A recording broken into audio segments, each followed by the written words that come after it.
now things are good, and it's time to check out the most recent build of Dragonflight, which, let me tell you, is an interesting one. Actually, just so that we're all up to speed, I think it would make sense. Number one, if I make it so that I can hear the game. Number two, I want to bring up the patch notes for you, because this is the build that brings with us level 70, which I think is pretty damn big, as well as reputations. Now, that's the bit that's very interesting to me. Now, let me bring this up, wherever the damn thing is. Yeah, anyway, right, so we're actually seeing things really kind of come together. Let me throw the music back on. Yeah, we're seeing things come together, which is really good to see. The sooner they get to endgame testing, obviously, the better. Where is the news? Let me just bring it up in the blue tracker. It's probably the easiest way to do things. So yeah, like it's really good to see that we now have endgame characters. I think all the dungeons are up, or at least all the dungeons as of this build have been tested. So that's a really good thing. Here they are, the alpha development notes. All right, so let's see. There, now you can see them. All right, so all the zones are available. The Forbidden Reach is also playable, which is the Drakthir zone, right? For dragon riding, talent trees up. Now features advanced turning tech that makes the drakes feel more weighty, make turning feel like more of a decision. And when you boost to a very fast speed, they've got the FOV tech in. This can be disabled with an option, though, if you don't want, like, you know, maybe you've got motion sickness concerns, that kind of thing. Oh, hey! Mike05, thank you for joining up as a member. And also, I need to change the scaling on that monitor. My eyes cannot read things.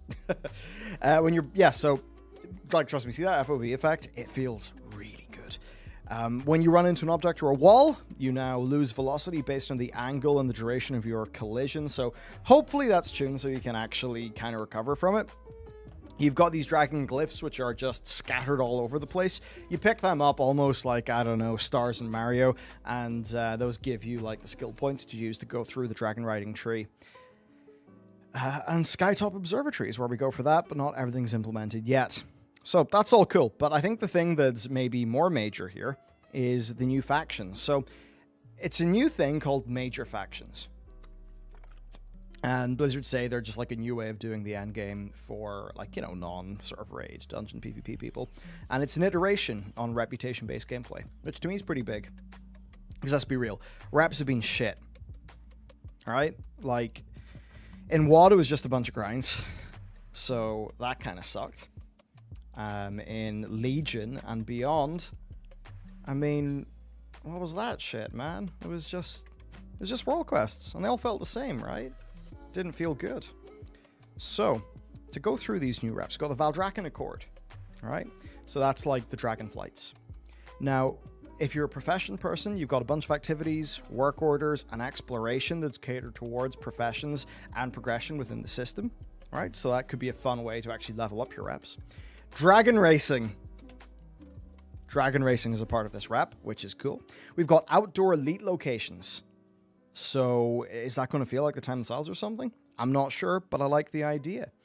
We've got laying siege to a Jaredine keep. So I don't know, what's that going to be like? Then for the Dragon Scale, who are like the Reliquary and the Explorers League coming together, there's loads of treasure maps throughout the Isles. That's kind of cool, with lots of treasures. Unique mini-game style world quests for climbing and cataloging. I can't wait to try those out. And the cataloging is basically like Pokemon Snap, and I think the climbing kind of plays out like a little climbing puzzle. There is a version that people have played that's like, you know, you can't lose because it's more of a tutorial, so I want to see how far they push that. And we got the so you can then progress your like expedition supply kit, which gives you bonuses for climbing and cataloging, and also more tools for like finding treasures and shit.